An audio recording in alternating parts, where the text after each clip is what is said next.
عمرك حسيت إن كتفك مش بيكبر مهما بتتمرن؟ بتحس إن في حاجة مش مظبوطة كده؟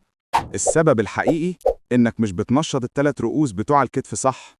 الغلطة المنتشرة إنك بترفع الوزن بسرعة وبتستخدم دراعك أكتر من كتفك. الحل؟ ركز، ارفع بالكتف مش بالدراع، وتحكم في الحركة من أولها لآخرها.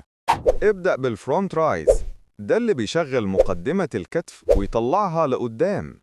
بعد كده سايد ريز، ده اللي بيوسع الكتف ويديه الشكل الجانبي.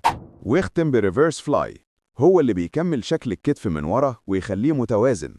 خلي الحركة تبدأ من مفصل الكتف مش من الكوع، النقطة دي فارقة جدا. ما ترفعش بسرعة، حس بالحرق.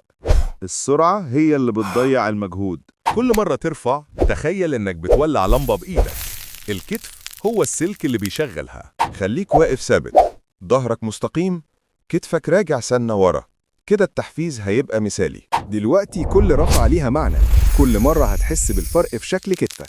لو استفدت من الفيديو دوس لايك، اكتب لي في الكومنتس رأيك، وما تنساش الاشتراك عشان الجاي أقوى.